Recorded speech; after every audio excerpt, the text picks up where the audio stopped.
17절에 의하면 그들이 예수를 맡았다라고 시작합니다. 예수님의 동선을 다시 한번 그려볼까요?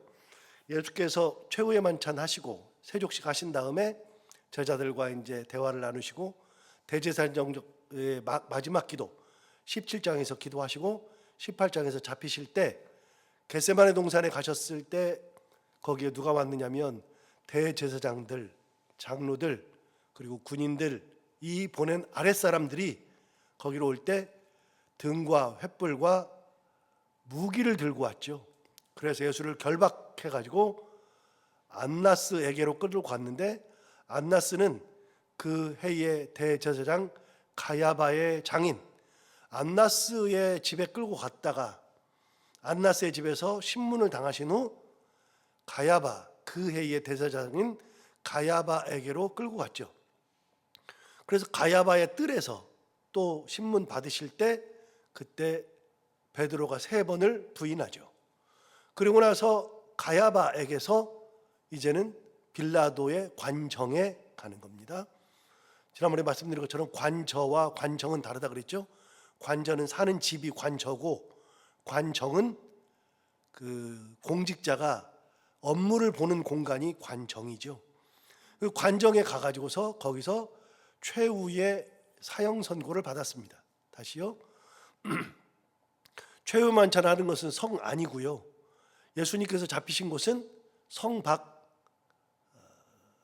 겟세마네 동산 잡혀가지고서 안나스, 가야바 그리고 빌라도 이렇게 왔습니다. 그리고 나서 이제 빌라도가 예수 그리스도를 죽이지 않으려고 진짜 많이 노력했는데 그게 여의치 않아서 결국은 사형 선고를 하죠. 그리고 넘겨줍니다. 오늘 본문 바로 앞에 있는 16절에 이렇게 기록되어 있죠. 이에 예수를 십자가에 못 박도록 그들에게 넘겨주니라. 그래서 결국은 십자가에 못 박으라고 한 겁니다. 최종 사형 선고는 물론 빌라도가 한 겁니다. 그래서 사형 선고를 하고 십자가에 못 박으라 하고서 넘겨줬죠. 넘겨주니까 17절에 있는 것처럼 그들이 예수를 맡았다라고 되어 있죠. 그러니까 결국은 대제사장, 장로들 이런 사람들이 아랫사람들이 끌고는 가지만 결국은 대제사장, 장로들, 바리새인들 이런 사람들이 예수를 다시 끌고 가는 맡았다. 그들이 사형을 집행하는 겁니다. 자, 그들이 예수를 맡았을 때 17절 다시 보시면 예수께서 자기의 십자가를 지시고 해골 히브리 말로 골고다 하는 곳에 나가셨다. 자, 저 잠시 볼까요? 여러분 여기 보면 해골 그래놓고 가로 열고 히브리 말로 골고다라고 되어 있습니다. 우리 골고다 잘 알잖아요. 골고다는 어디 있느냐? 자, 저를 보시면 예루살렘 성벽이 이렇게 둘러쳐 있죠. 성벽이 둘러쳐 있고 성전은 성벽 안에 성전이 들어 있습니다. 성전이 들어 있고 그 성전 말고 다른 곳에 예루살렘은 해발 700m라 그랬습니다. 해발 700m인데 그러다 보니까 산이 그냥 쉽게 말하면 제주도식으로 말하면 좀 편한데 제주도는 산이라고 안 하고 오름이라고 하죠. 그러니까 오름들이 많습니다. 그 예루살렘도 그렇고 그 도시 자체가 오름이 많습니다. 그런데 이 성 안에 오름 중에 가장 높은 오름 그 산인데 그게 성전산, 성전이 있었던 그 산, 그 창세기에 보면 모리아산, 성전산이 있고 그 옆에 오름들이 있습니다. 그래서 좀 높은데 그걸 그냥 뭐라고 불렀느냐? 해골이라고 부른 겁니다. 왜 해골이 됐는지는 모르지만 해골이라고 불렀는데 그 해골이라고 하는 것을 히브리 말로 보니까 골고다다. 그래 골고다는 어디 있느냐? 성전 그 성벽 안에 있습니다. 성전 바로 앞에 거기 있습니다. 골고다에서 예수님이 십자가에 달리셨죠. 높은 곳이거든요. 그래서 골고다는 히브리어라 이렇게 되어 있습니다.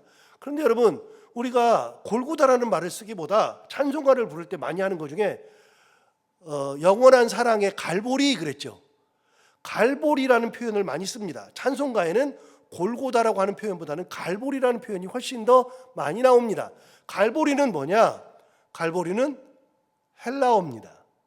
그래서 당시에 사람들이 헬라어를 쓰고 그 갈보리가 영어로 가서 영어에서 갈베리가 돼요. 칼베리. 그래서 영어 성경으로는 칼베리라고 써 있고 그냥 우리는 갈보리라고 부릅니다. 그래서 해골, 골고다, 갈보리는 다 같은 말입니다. 그런데 이게 따로 있는 것 같지만 똑같은 말입니다. 해골은 그냥 지나가고 갈보리하고 골고다는 같은 말입니다. 그래서 예수님께서 십자가가 섰던, 그래서 우리가 찬송가를 부를 때 갈보리 산 위에 십자가 섰으니 이렇게 찬송가를 부르잖아요. 갈보리 산 위에 십자가 섰으니, 그 갈보리 산에 십자가가 선 게 아니라 그건 헬라어고 원래는 골고다 언덕입니다. 그래서 우리가 골고다 언덕하고 갈보리, 이 굉장히 헷갈리게 되는데 찬송가에 주로 갈보리라고 되어 있고, 왜냐하면 찬송가를 작사한 사람들이 다 영국이나 미국이나 이런 그런 문화권에 있었던 사람들이 작사를 했기 때문에 갈보리라고 했고, 그걸 우리가 그냥 하다 보니까 칼베리에서 갈보리가 된 거고 원래는 골고다입니다. 그래서 골고다 언덕에 십자가가 딱 섰습니다. 그 골고다라 하는 곳으로 예수를 끌고 가게 되는 겁니다. 다시 보시면 17절을 보십시오.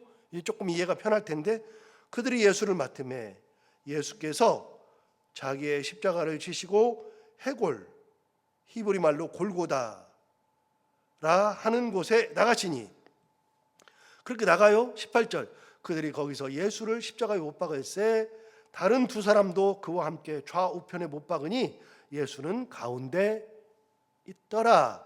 그래서 여러분, 이 두 강도 얘기는 여기는 없어요. 다른 복음서에 오면 강도 얘기가 나오는데, 강도 둘 중에 한 명이 네가 하나님의 아들이거든 우리를 구해라, 너 구해봐라. 그랬더니 옆에 있는 강도가 너 왜 그런 말해? 그러면서 그 꾸짖는 장면이 나오죠. 여러분, 여기서 제가 설교하면서 가끔 한 얘기가 있는데, 여러분 그 양쪽에 있는 강도 중에 예수를 비난하고 예수님한테 너 한번 해봐라 했던 강도가 우측 강도예요, 좌측 강도예요? 이렇게 물어보면 또 이게 목사님 물어보면 또 이게 우측이라 그러면 좌측이라 할 것 같고 좌측이라면 우측이라 할 것 같고, 성경을 잘 보시라고요. 우측 강도라고 우리가 다 알고 있잖아요. 아니에요. 그럼 좌측 강도냐? 아니에요. 성경은 한쪽에 있는 강도예요. 몰라요. 모르는데 우리는 다 우측이라고 얘기해요. 전통적으로 우측이라 그러니까 우측이라고 얘기하죠. 성경에 우측이라는 말이 없어요. 그래서 그냥 한쪽 강도예요. 아무튼 그 얘기는 그냥 여담으로 한 얘기고요. 양쪽에 있는 이 강도들 사이에 예수님이 거기에 가운데 있더라. 예수님이 무슨 취급받는다? 강도 취급받는다. 살인자, 강도 취급받고 있다. 그래서 거기 골고다 언덕에서 거기에 예수님이 십자가에 달리신 겁니다. 19절 볼까요? 빌라도가 패를 써서 십자가 위에 붙이니 나사렛 예수 유대인의 왕이라 기록되었더라. 그러니까 여러분, 십자가 이렇게 있으면 십자가 예수님이 달려 있고 머리 위에 거기다가 죄패가 달린 겁니다. 죄패를 뭐라고 달았느냐? 여기 본 것처럼 빌라도가 패를 써서 십자가 위에 붙였다. 그런데 그걸 뭐라고 써 있느냐? 나사렛 예수 유대인의 왕이라고 써놓은 겁니다. 그러면 여러분, 다른 복음서에는 뭐라고 써 있느냐? 한번 찾아볼까요? 자, 여기는 먼저 기억하십시오. 나사렛 예수 유대인의 왕이라고 쓰여 있습니다. 마태복음 27장 한번 가볼까요? 마태복음 27장. 제가 가지고 있는 성경으로 50페이지.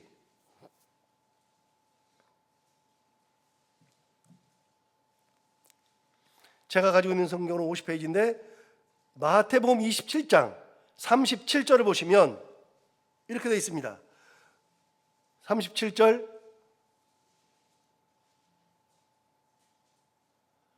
뭐라고 써 있느냐? 그 머리 위에 이는 뭐라고 써 있어요?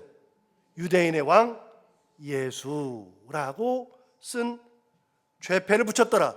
아까 뭐라 그랬어요? 나사렛 예수 유대인의 왕이라고 쓰여 있다 그랬는데, 여기 마태복음에는 뭐라고 되어 있어요? 유대인의 왕 예수라고 쓰여 있다고 했습니다. 자, 마가복음 15장으로 가볼까요?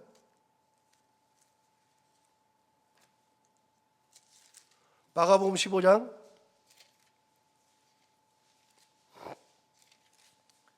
제가 가지고 있는 성경으로 84페이지 15장 26절 15장 26절. 자, 뭐라고 써 있냐면 15장 26절에 그 위에 있는 죄패에 유대인의 왕이라 썼다. 마태복음에는 유대인의 왕, 이는 유대인의 왕 예수, 유대인의 왕 예수라고 썼어요. 그런데 마가복음에는 그냥 유대인의 왕만 쓰여 있어요. 자, 유대인의 왕 예수, 그 다음에 마가복음은 유대인의 왕, 마지막으로 누가복음 가보겠습니다. 23장 제가 가지고 있는 성경으로 139페이지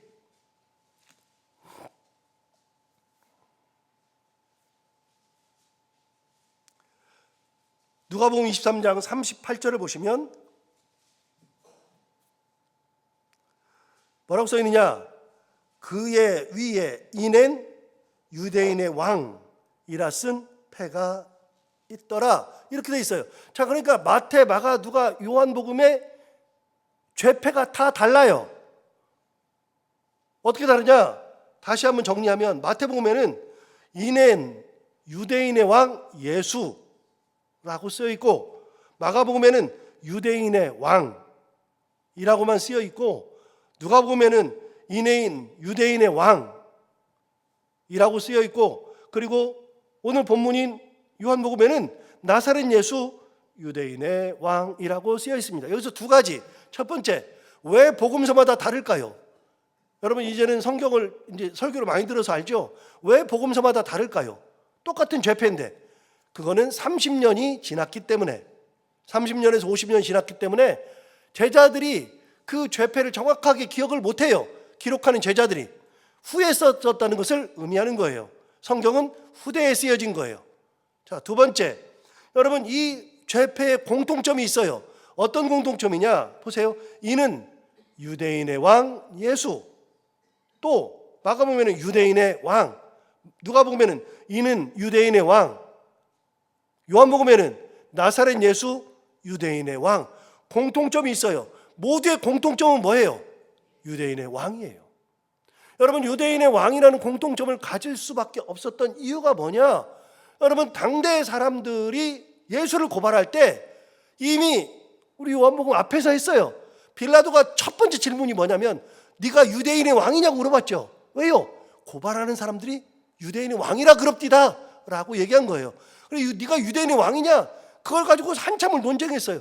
그런데 마지막에 또 얘기할 때 그 사람들이 뭐라고 하냐면 예수를 죽이라고 할 때 오늘 본문 앞에 있는 12절 한번 보세요. 12절에 보면 이렇게 말합니다. 이러므로 빌라도가 예수를 놓으려고 힘썼으나 유대인들이 소리지르 이르되 이 사람을 놓으면 가이사의 충신이 아니니이다. 그러면서 뭐라 그러냐면 무릇 자기를 왕이라 하는 자는 가이사를 반역하는 것이니이다. 예수를 보고서 예수님한테 자기를 왕이라 그럽니다. 저런 사람을 놔주면 가이사의 사람이 아닙니다 라고 이미 유대인들이 빌라도에게도 얘기했어요. 처음에 고발할 때도 유대인의 왕입니다. 예수를 죽이라고 할 때도 유대인의 왕이라고 합니다 라고 얘기했어요. 그래서 마지막에 넘겨줄 때, 빌라도가 넘겨줄 때 뭐라 그랬느냐? 14절을 보십시오. 이렇게 얘기했습니다. 이날은 6월절의 준비일이요 때는 제6시라. 빌라도가 유대인들에게 이르되 보라, 뭐예요? 너희 왕이로다. 그러면서 왕이라고 얘기를 했어요. 너희 왕이야, 데려가. 15절도 볼까요? 15절에 그들이 소리 지르되 없이 하소서 그를 십자가에 못 박게 하소서. 빌라도가 이르되 내가, 그 다음 뭐라 그래요? 너희 왕을 십자가에 못 박으랴. 대제사장들이 대답하되 가이사 외에는 우리에게 왕이 없나이다. 그러니까 예수님한테 계속 유대인들이 뭐라냐? 저 사람이 우리 왕이라 그럽니다. 예수님이 왕이라고 한 적이 없어요. 그런데 왕이라고 계속 그런다고 예수를 고발할 때 왕이라 그랬어요. 그러면서 왜 죽여야 되느냐? 지가 왕이야. 왜 황제가 있는데 지가 왕이야? 나라를 반역하는 겁니다. 가이사를 반역하는 겁니다. 죽여야 합니다라고 없던 죄를 뒤집어 씌우면서 만든 게 뭐냐? 그가 유대인의 왕이라고 합니다. 그래서 내어줄 때도 가져가라, 데려가라, 너희 왕이다. 너희가 십자가에 못 박아라. 그러면서 내준 거예요. 그러면서 죄패에다 뭐라고 썼느냐? 예수님의 죄패에다가 공통점이 다 있다 그랬죠. 딱 하나 공통점. 뭐라고 썼다고요? 유대인의 왕. 그래서 예수님의 십자가 위에, 머리 위에 달렸던 죄패에는 이는 유대인의 왕, 뭐 나사렛 예수 유대인의 왕, 뭐라고 기억하든지 간에 유대인의 왕이라고 쓰여진 겁니다. 실제로 예수님은 유대인의 왕이라는 죄명으로 돌아가신 겁니다. 자, 다시 볼까요? 19절, 오늘 본문 19절. 빌라도가 패를 써서 십자가 위에 붙이니 나사렛 예수 유대인의 왕이라 기록되었더라. 20절, 예수께서 못 박히신 곳이 성에서 가까운 곳으로 많은 유대인이 이 패를 읽는데, 사람들이 지나가면서 이 패를 읽어요. 그런데 거기 뭐라고 써있느냐? 하반절, 히브리와 로마와 헬라말로 기록되었더라. 그러니까 나사렛 예수 유대인의 왕 혹은 유대인의 왕 이런 말들이 다 뭐라고 써있느냐? 히브리 말로 맨 위에 써있고, 그 다음에 로마 문자로 쓰여있고, 헬라어로도 쓰여있고. 여러분 중국 같은 데 가서 보시면, 특히 조선족이 사는데 가서 보시면 저쪽 북한 접경 지역 그쪽을 가보면, 거기를 가보면은 뭐라고 쓰여있느냐? 중국 지역이지만 거기는 조선족들이 많으니까요, 거기는 간판이 꼭 두 개로 달려 있어요. 조선말로 먼저 써 있고 그 밑에 중국어로 써 있어요. 사람들이 읽는 자기들이 읽는 그 문자가 있으니까 그렇게 둘러 써놔요. 그런 데가 많아요. 우리도 그런 거 많이 써놔요. 외국 사람들이 많이 오면, 특히 미국 사람들이 많이 오면 한국말 밑에 영어로 쓰여 있는 간판들 많잖아요. 지하철 가면은 여러분 안내를 몇 가지로 해줘요. 안내 몇 가지로 해줘요? 지하철 가면은 안내는요, 한 4가지로 원래 하게 돼 있어요. 4가지로. 한국어로 먼저, 다음 역은 뭐 종각역입니다. 그 다음에는요, next stop is 종각 스테이션. 그래서 영어로 하고요, 그 다음에 일본어 하고요, 중국어까지도 4개로 다 해줘요. 여러분 지하철 타면서 들어보라고요. 4개가 원래가 하게 돼 있어요. 그렇게 사람들이 지나가면서 자기 언어가 있으니까 죄패에다가, 예수님 죄패에다만큼은 3가지 언어로 똑같이 썼어요. 나사렛 예수 유대인의 왕, 히브리어, 로마, 헬라어 3개로 죄패를 만들었어요. 자, 이렇게 보면 예수님이 달렸을 때의 십자가에 그것이 그림으로 확 그려져요. 아, 사람들이 뭐라고 했구나. 그래서 빌라도가 유대인 왕이라고 썼겠구나 라는 생각이 들어요. 그런데 더 재밌는 게 있어요. 21절 보세요. 그렇게 써놨더니 이렇게 말해요. 21절에 유대인의 대제사장들이 빌라도에게 이르되 유대인의 왕이라 쓰지 말고 그 다음 뭐라고 쓰라고요? 자칭 유대인의 왕이라 쓰라. 그러니까 유대인의 왕으로 쓰는 것을 싫은 거예요. 이 말이 싫어. 그래서 아니요, 이 사람은 유대인의 왕이 아니라 어떤 왕이요? 자칭 유대인의 왕. 그래서 죄패에다가 자칭 유대인의 왕이라고 쓰라고 한 거예요. 그러니까 이 사람들은요, 진짜 뻔뻔하게 이럴 데 없는데 끝까지 이렇게 가요. 그런데 22절 보세요. 22절. 빌라도가 대답하되 내가 쓸 것을 썼다 하니라. 여러분 빌라도는 짜증나 있어요. 엄청 짜증났어요. 내가 그에게서 죄를 발견하지 못했다, 아무 죄도 발견하지 못했다 라고 했는데 자꾸만 하면서 결국은 내줬잖아요. 왜요? 밀란이 날까 두려웠어요. 성경에 밀란이 날까 두렵다 나오잖아요. 밀란 날까 두렵고, 그리고 얘기하잖아요. 그렇게 당신이 이 사람을 살려주면 당신은 가이사의 청신이 아니니이다. 고발하잖아요. 그러니까 자기가 고발돼가지고 무고하게 죽임을 당하고 거기서 떨어져 나갈 것 같으니까 자기 살겠다고 또 밀란 나니까 그걸 두려워해서 결국은 예수 그리스도를 내줬지만 그 부인도 뭐라 그랬느냐? 여보, 내가 어젯밤 꿈에 이 사람으로 인해서 많은 고난을 당했으니 이 사람에게 아무 짓도 하지 마십시오 했는데도 안 돼요. 자기 부인도 말도 있고 자기가 신문에 보니까 죄도 없고, 그래서 이 사람 죄 없다 나가서 얘기하고, 그런데도 아니라 그래요. 데리고 나가서 야, 이번에 6월절인데 한 사람을 놓아주는 전례가 있으니 이 사람 그냥 놓아줄게. 아니다, 바라바를 놓아줘라. 그렇게 하면서 결국은 자기가 하고 있는 것들을 다 실패했어요. 짜증이 엄청나죠. 그래서 죄패를 붙여야 되니까 죄패를 붙였는데 유대인의 왕이라고 죄패를 붙였으나 대제사장들이 자칭 유대인의 왕이라고 쓰시오. 그랬더니 빌라도가 뭐라 그래요? 내가 쓸 것을 썼다. 짜증 섞인 거죠. 이렇게 보니까 당시 상황이 머릿속에 확 그려지잖아요.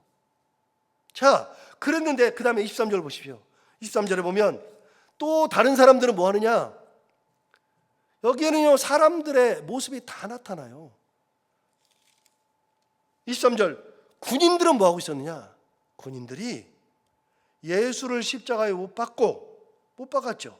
그 다음에 두 번째, 그의 옷을 취하여, 겉옷이거든요. 겉옷을 취하여 네 깃에 나눠 각각 한 깃씩 얻고, 그러니까 그 옷을 넷으로 4등분 찢은 거예요. 예수님의 겉옷을 4등분으로 찢어가지고 한 깃씩 얻어가서 왔어요. 그리고 그 뒤에 속옷도 취하니, 속옷은 안 찢었어요. 그걸 누가 가져갔어요. 이 속옷은 호지 아니하고 위에서부터 통으로 짠 것이라 호지 않았다. 그거는 이렇게 붙여가지고서 이렇게 만든 것이 아니라, 이렇게 바느질한 것이 아니라 그냥 하나로 그냥 통으로 짠 것이 바로 속옷이다. 그래서 속옷은 안 나누고 겉옷만 넷으로 찢어가지고 겉옷을 나눴어요. 그래서 군인들이 예수님의 옷을 가져갔어요. 5개로 가져갔어요. 그래서 놀라운 게 하나 있어요. 여러분, 그 이후에 얼마나 이 신앙인들이 얼마나 호기심이 많냐면 예수님의 옷을 찾으러 다녔어요. 여기저기 옷 찾으러 다녔어요. 그래가지고 겉옷은 못 찾고 속옷을 찾았대요. 속옷을 찾아가지고 전시해 놓은 데가 있어요. 독일과 프랑스에. 어디가 있어요? 독일에도 있고 프랑스에도 있다는데 두 개 다 성당이에요. 거기에 모셔놨대요. 자기들끼리 모셔놨대요. 제가 호기심이 있어요, 없어요? 그래서 가보려고 그랬는데 두 군데라 그래서 안 가봤어요. 결국은 둘 중에 하나는 틀리는데, 두 번째, 요즘 이제 현대는 의학, 이제 과학이 발전해가지고요, 탄사선 동위원소라고 하는 게 있어요. 그게 뭐냐? 연대를 측정할 때 쏘는 거예요. 쏘면 탄소 동위원소라고 그래가지고 딱 쏘면 이게 몇 년 전 것인가를 발견해요. 그걸 쏴봤어요. 쏴봤더니 그거랑 아무 상관이 없어요. 거짓말이에요. 그러니 그걸 찾아러 다녔어요. 그래서 프랑스하고, 그 다음에 프랑스 파리하고 독일하고 두 개 성당에 전시되어 있대요. 가볼 필요가 없어요. 사람들은 그렇게 호기심이 많아요. 또 하나요, 여러분, 예수님이 십자가에 달려 돌아가셨잖아요. 그 십자가 어떻게 됐을까요? 놀랍게 사람들이 그 십자가를 자기네 교회에다가 세우기를 원했어요. 자기네 곳에다가. 그래서 가져갔어요. 그러니까 우리도 줘. 그래가지고 싸움이 나요. 싸움 나가지고 서로 뺏기고 하다가 나중에 어떻게 했느냐? 그러면 너희가 가져가. 그래서 반절 잘라주고, 그 반절을 또 잘라주고 그래서 요만한 이쑤시개 같은 거 만들어가지고 자기네가 십자가를 가지고 있다고 하던 교회들이 엄청 많아요. 한 가지 중요한 게 있어요. 여러분, 우리 옛날 영화 중에 인디애나 존스라는 게 있어요. 인디애나 존스의 1편이 뭐냐면 잃어버린 법궤를 찾아서라고 하는 것이 있는데, 그 로스트 아크, 거기에 보면 십자가를 찾아, 예수님의 성이, 그 옷을 찾아러 다니는 그 무리들이 있어요. 그게 인디애나 존스예요. 스티븐 스필버그가 만든 그 영화 중에 진짜 재밌는 영화, 그 영화가 상상력으로 만든 건데, 그렇게 예수님 옷을 찾으러 다녀. 이것도 영화로 나왔어요. 그리고 더 재밌는 건 제가 옛날에 본 게 있어요. 성의라는 영화가 있어요. 성의라는 영화. 요즘은 아예 그게 없어졌을 거예요. 그게 한 30년 전에 본 건데, 그 성의라는 영화가 뭐냐? 제가 말씀드렸던 아까 옷을 찾아다니는 얘기예요. 성의. Sacred Robes 해가지고 성의라는 영화가 있어요. 근데 여러분, 중요한 게 있어요. 이 사람들은 다 나눴어요. 나눠 가졌으면 끝이에요. 십자가도 끝이에요. 여러분, 그걸 찾아서 뭐 하죠? 찾아서. 십자가를, 만약 예수님 달리는 십자가가 있으면 뭐 할까요? 사람들이 우리 교회에 구름대처럼 몰려들 거예요. 의미가 하나도 없어요. 그거랑 우리 신앙이랑 뭔 상관이 있어요? 우리는 쓸데없는 거를 가지고 있으면서 이게 보물이래요. 여러분, 보물은요, 참 신앙이 보물이에요. 참 믿음이 보물이에요. 하나님을 정말 사랑하고 하나님의 말씀을 생명처럼 여기고 말씀을 지키고 하나님의 말씀대로 이웃을 사랑하고 세상에 파송되어서 세상의 빛과 세상의 소금으로 사는 것이 보물 중에 보물이에요. 그런 건 아무런 의미가 없어요. 그런데 그걸 가져보겠다고 사람들이 다 나눴어요. 저는 성지순례를 많이 다녀왔으니까 요즘은 외국을 나가면 하나도 안 사와요. 진짜 아무것도 안 사요. 친구들은 뭐 사고 뭐 그래도 진짜 아무것도 안 사요. 왜요? 한국 오면 좋은 게 더 많아. 뭐 진짜 가져와봐야 쓸모가 하나도 없어요. 가가지고서 뭐 커피 사온다 그랬는데 커피 우리나라에 좋은 게 더 많아요. 뭐 야자 무슨 열매 가져오는데 한국에도 시장 가면 야자 열매가 너무나도 많아요. 그냥 가져올 게 진짜 하나도 없어요. 그래서 외국 나가면 하나도 안 사요. 옛날에는 뭐 일본 가면 코끼리 밥솥 사온다 그랬는데 요즘은 코끼리 밥솥도 우리나라가 좋은 게 더 많아요. 우리나라가 진짜로 좋아요. 그래서 외국 가서는 돈을 쇼핑하는 데는 저는 진짜 1원도 안 쓰는데, 물론 쇼핑하면 좋고 다 좋은데 안 사요. 근데 제가 옛날에 처음 다닐 때 눈 돌아간 적이 많아요. 왜요? 이스라엘 갔더니, 이스라엘의 가나에 갔더니 뭘 팔아요? 포도주를 팔아요. 가나 포도주를 팔아요. 그것도 가져가기 힘드니까 요만한 병, 요만한 병에다가 포도주를 팔아요. 그걸 돈 주고 사왔어요. 지금 어디 있는지를 모르겠어요. 찾으려고 그러는데. 그 다음에 여기다가 이렇게 붙이는 게 있어요. 여기다가 옛날에 흉패에다가 12개 보석을 붙였잖아요. 제사장들이 12개짜리 돌을 팔아요. 하나에다 묶어가지고 돌을 다 해가지고 제 사무실에 있어요. 근데 가져만 놓고 가끔 한번 볼 뿐이지 몰라요. 이번에 에티오피아 갔더니요, 에티오피아에서 황금과 유향과 몰약 있잖아요. 그 중에 유향을 팔아요. 그래가지고 안 사올라 그랬는데 거기서 돈 남았다고 돈들을 주길래 그 남은 돈으로 유향을 사왔어요. 제 사무실에 있어요. 그래서 우리 성도들한테 한번 냄새라도 맡게 해줘야 되겠다 이렇게 하다가 잊어버렸는데요. 여러분, 그런 게 의미가 없어요. 신앙은 뭘 가지고 오고 뭘 보관하고 이게 의미가 있는 게 아니라, 신앙은 하나님을 사랑하는 것이 참 신앙이에요. 아무것도 필요 없어요. 말씀대로 사는 것이 참 신앙이에요. 자, 의미가 없어요, 그런 것들 다. 자, 그렇게 해서 옷을 다 나눴어요. 나눠가지고 가져요. 시간이 많이 가서 그 다음은 쭉 넘어가고요. 26절 우리가 잘 아는 말씀, 제가 몇 번 말씀드렸던 말씀만 드리고, 26절 27절 뭐라고 되어 있느냐, 예수께서 십자가에 달리셨을 때 십자가 위에서 예수께서 자기의 어머니와 사랑하시는 제자가 곁에 서 있는 것을 보셨다. 여러분, 사랑하시는 제자가 누구라 그랬죠? 요한이라 그랬어요. 이제는 여러분들이 잘 아셔요. 성경에 사랑하시는 제자, 이 말은 요한복음에만 나와요. 그런데 요한복음에 나오는 사랑하시는 제자는 요한이 자기를 쓸 때 요한이라고 쓰지 않고 그냥 예수께서 사랑하시는 제자라고 썼어요. 그래서 요한이에요. 그럼 보세요. 다시 26을 보시면 예수께서 십자가에서 내려다 보니까 자기 어머니 마리아와 사랑하시는 제자 요한이 곁에 딱 서 있어요.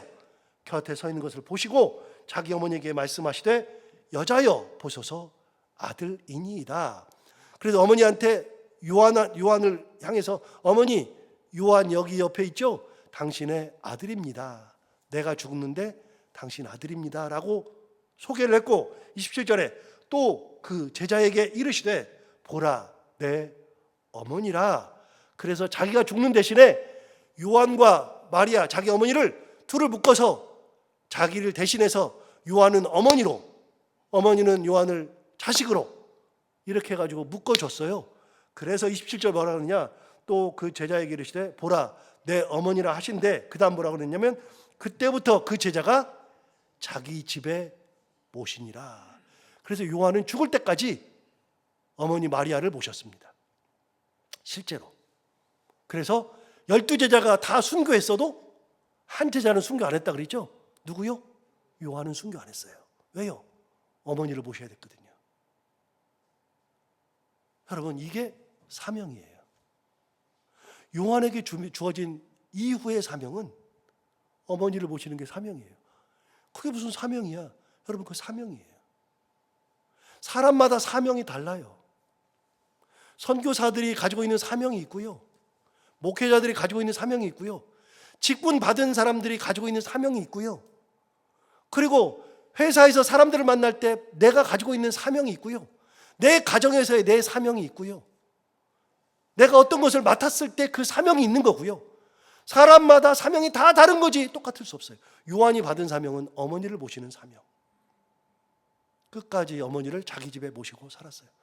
여러분, 여기에는 참 많은 사람들이 나옵니다. 유대인들은 예수를 자칭 유대인이라고 쓰고 막 소리 지르는 사람들, 빌라도는 화가 나가지고서 내가 쓸 것을 썼다 하면서 하는 사람, 그 다음에 군인들은 옷을 나누면서 막 히덕거리고 막 그러는 사람들, 그리고 예수의 어머니 마리아, 그 밑에 왔었던 글로바, 그리고 많은 사람들, 그리고 예수의 어머니와 사랑하시는 제자 요한 등 참 많은 사람들이 등장하죠. 우리는 어떤 사람의 편에 있는가? 저는 기본적으로는 요한과 같은 사명자가 되는 것이 가장 중요하다고 생각해요. 그게 이거든 저거든 상관없이 내게 주어진 사명이라 그러면 내가 기쁨으로 감당하는 거, 그게 가장 귀한 거다 생각하면서 그런 사명감을 가지고 살아가는 우리가 다 되길 바랍니다. 기도하겠습니다. 하나님 아버지, 오늘도 귀한 말씀 우리를 깨우쳐 주시고 인도해 주시고 귀한 말씀 주셔서 감사합니다. 이 말씀 듣고 오늘 또 하루를 시작합니다. 예수님께서 십자가에 달리신 거, 그 십자가를 달렸을 때 정말 많은 목소리가 있고 정말 많은 사람들이 보입니다.